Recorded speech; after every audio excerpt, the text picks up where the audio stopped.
Akyat ako ng taas kasi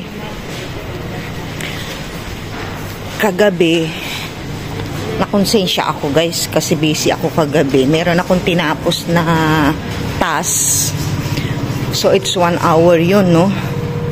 Hindi ko siya agad nagawa ng merienda. Ngayon, tinapos ko muna. Pagkatapos ng task ko, dali-dali akong pumasok na sa kwarto. Nagutom yata yung anak ko. Nakita ko ang kinakain niya, yung chocolate. So, para nakonsensya ako. Pero, sa isang banda, natuwa naman ako. Kasi, imagine, di ba, hindi nga kumakain ng chocolate. Na-discover niya yung lasa ng chocolate. So, nasarapan siya. Nagpapabili uli ng 5.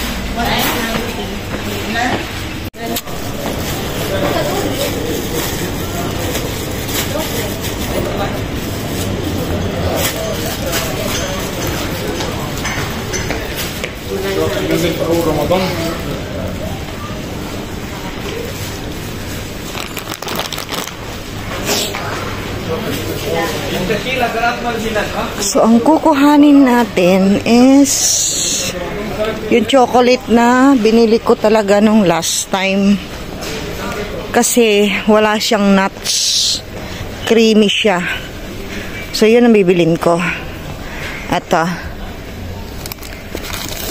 Ito yung binili ko. So, kuha ako ng 5 pieces kasi 5 pieces ang gusto niya.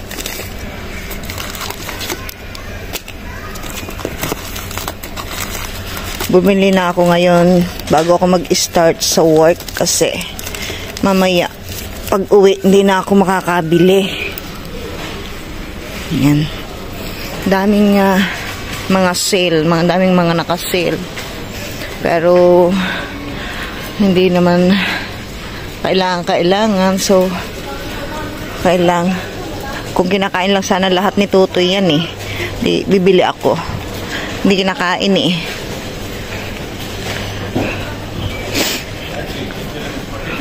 Swerte ko na nga nagustuhan ito eh. Swerte ko na. Talaga, tuwan-tuwa ako. For the first time, kumain ng chocolate. So, baba na ako para magbayad. Dahil, ano kaya ito? Maganda kaya itong, ano na to?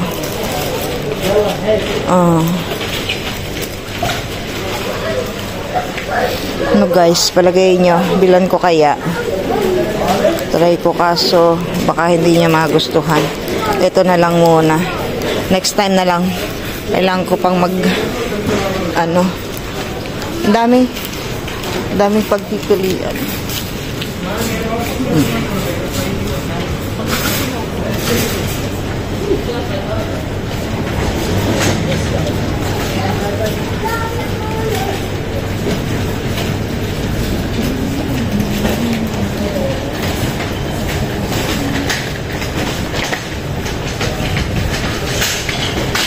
Ang daming option pero mahirap magbibili kasi nga baka hindi kainin. So as of now ito lang muna. Ito okay sana. So merong kasamang pero try ko pa rin.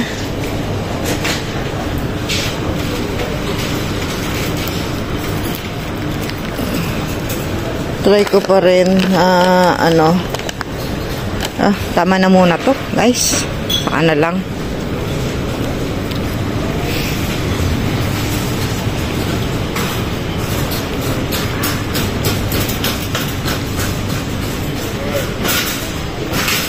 Baba na tayo at magbabayad dahil ako kailangan ng gumawa ng report. 9:30 ang aking start ng duty. So, need ko na siyang mag-open. Open actually, lumabas lang ako. Kasi ininom ko yung aking tsaa. Kailangan kong, bumalik doon. Dahil, mamaya kasi hindi na ako makakabili. Dahil, bawal mag-out-out, no? Baka may dumating na amo. Kasi naman pala ko na lang habang maaga pa. Gagawa ako ng report. Okay. Tapos maglilinis. So, inuna ko na talaga to. Happy ako kasi kumain ng chocolate ang anak ko. Sana makakain na siya ng mga iba pang pagkain. Nakakatuwa. Eto, may dala-dala na naman akong brochure. So, itong brochure na to, mamaya papakita ko sa kanya. Tignan natin. Dito may mga pa rin dito. May mga chocolates, may mga pagkain dyan, biskuit. Baka sakaling may magustuhan. And then, bibilin ko uli. 'Di ba? Para naman makatikim-tikim yung anak ko ng iba-ibang pagkain. Iilang mga option lang ng pagkain ang nakakain niya. So, yan. Yung nakita ko dun kanina. Hope na magustuhan niya, may magustuhan uli. Kasi talagang namimiss ko sa kanya yung yung kakain siya ng mga iba-ibang pagkain. Yung uwi natin, huwag kalimutan. Tignan natin.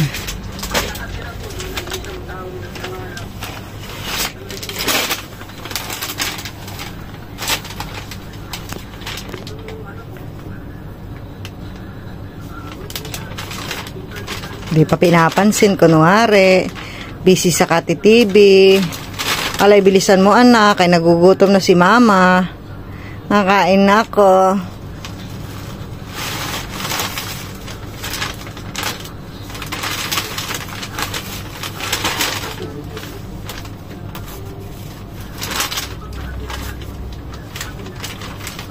Isa.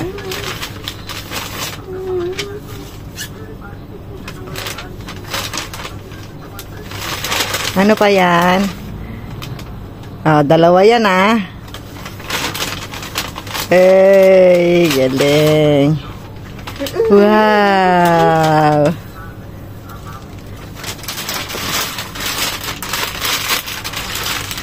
Tignan nyo. Mahilig magdumi pero magaling naman maglinis, magsinop ng kanyang dumi.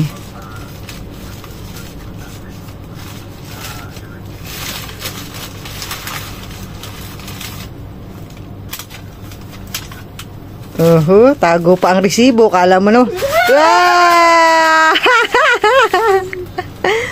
Simo, take mo.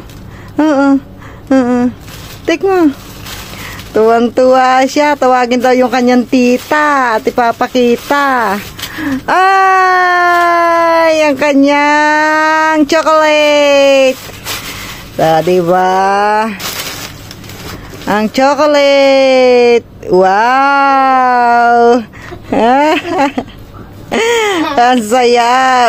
Nasarapan. Ay sus, pa-dance-dance na ngayon. Yan. Napaka-simple ng kaligayahan sa maliliit na bagay. 'Di ba? Pag naglambing, hindi naman actually mahal. Afford naman, basta may pera. Ano? For 12 years. 12 years, ngayon lang kumain ng chocolate. My God. Okay, kung last year 11 years old, noon lang natuto kumain ng burger ng McDonald's, ngayon na 12 years chocolate naman. So every year ganon, meron siyang nadidiscover na pagkain na nagugustuhan niya. Ay, thanks God. Nakakatuwa naman kahit pa paano.